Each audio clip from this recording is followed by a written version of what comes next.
Bonjour à tous et bonjour à toutes et bienvenue dans le 5e épisode de la 2e saison de Give Me 5 Minutes. Et aujourd'hui on va parler de Bloodsport par le prisme du voyage du héros. Avant de commencer l'émission, je tiens à préciser une chose. L'analyse effectuée de Bloodsport, tous les coups sont permis, est une vision structurelle subjective de l'œuvre. En effet, les lignes traçant l'histoire ne sont pas aussi claires que sur Heart of Darkness, traité précédemment, ou bien évidemment un Star Wars. Il y a des chances que cette analyse soit sujette à débat dans le prochain épisode de Talks, qui je le rappelle sera entièrement consacré à la movie star JCVD. Sur ce, bonne écoute.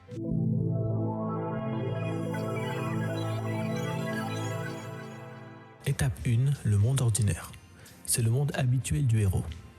Frank Dux est adolescent et il a de mauvaises fréquentations. On sent qu'il n'a pas vraiment de repères puisqu'il décide de rentrer dans la maison Tanaka et effectuer le vol du katana. Il y a également un deuxième moment où on peut symboliser cette étape, au moment où Dux est cette fois-ci adulte et il est soldat dans l'armée et il s'entraîne à frapper une poire de vitesse avec les pieds. Étape 2, l'appel de l'aventure. Le héros fait face à un défi à relever, une aventure à entreprendre. Frank Dux, adolescent, à la suite de l'effraction effectuée dans la maison des Tanaka, est choisi par Tanaka père pour servir de sparring partner à son fils. L'étape 2 peut également être symbolisée une fois Frank Dux adulte qui veut participer au comité suite à la mort du fils Tanaka. 3. Le refus de l'appel. Ici, le héros est réticent à l'opportunité qui s'offre à lui. Frank Dux, alors adolescent, peut refuser de servir de sparring partner au fils Tanaka, mais il est contraint sous peine d'être dénoncé à la police pour le vol du sabre. Du coup, il accepte. Étape 4, le mentor. Dans le livre du voyage du héros, Christopher Vogler, l'auteur, nous décrit le mentor comme un lien entre parents et enfants. Et pour le coup, c'est exactement ce qu'il est. Il fait le lien entre les parents de Dux et Frank Dux. Il propose aux parents de Dux de l'entraîner aux arts martiaux. Et il propose à Frank Dux de servir de sparring partner à son fils au lieu de porter plainte contre lui. Et par la suite, Tanaka apprendra à Frank Dux les secrets des arts martiaux et le préparera pour le comité. Étape 5, le passage du premier seuil. C'est l'instant où le héros s'implique vraiment dans la résolution du problème auquel il fait face. Il y a 3 moments pour moi qui symbolisent ce passage du seuil, du premier seuil. Lorsque Frank Dux est adolescent, où il aide le fils Tanaka à l'école, puis lorsque Tanaka et Jean-Claude, j'en ai marre de l'appeler Frank Dux, sont devant l'hôtel mortuaire du fils Tanaka. À ce moment-là, Jean-Claude implore son Shidoshi qu'il veut participer au comité pour faire honneur au clan Tanaka. Et lorsque Frank Dux, adulte, fuit l'armée et arrive à Hong Kong pour participer au comité.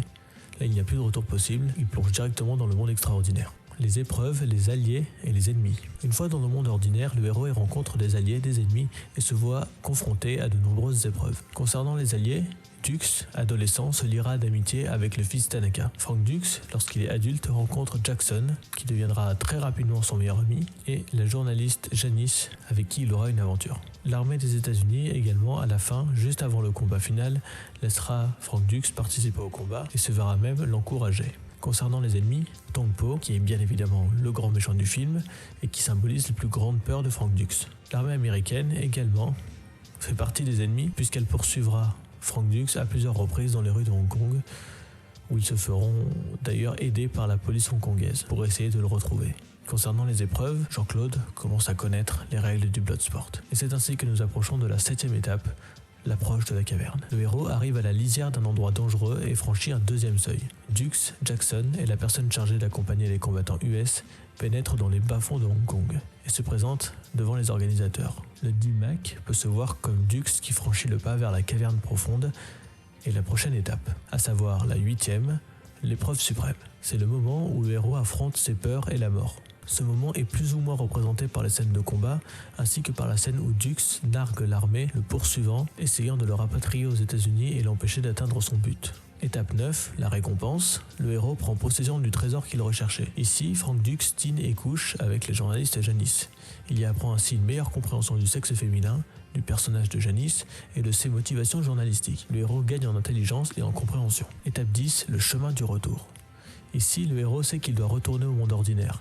Mais pour ce faire, il doit en finir dans le monde extraordinaire. C'est le passage du troisième seuil. Tongpo envoie Jackson à l'hôpital. Il lance un défi à Frank Dux en lui faisant miroiter le bandeau de son ami sous son nez. Dux se rend compte qu'il a encore un défi de taille à relever. Il doit gagner le comité pour lui et pour Jackson et pour son maître afin de retourner dans son monde ordinaire, à savoir avec l'armée. Avec une bonne petite séquence flashback, comme on aime. Étape 11, la résurrection. C'est la dernière épreuve du héros, celle de la vie ou de la mort. Le combat contre Tongpo a lieu, c'est la dernière ligne droite. Il est l'heure de mettre en pratique tout ce que Dux a appris auprès de son Shiroshi. La séquence où Dux est aveugle symbolise bien cette séquence. En effet, cela représente bien le saut de la foi qu'il doit effectuer pour gagner. Ne plus se fier à ce qu'il voit et transcender sa vision des choses pour accéder à son but. Lui faire dire « Matte ». Étape 12, la dernière. Frank Dux retourne aux États-Unis avec l'armée dans son monde ordinaire. Il a gagné le comité pour son Shiroshi, une belle amitié avec Jackson et le respect de la journaliste Janice.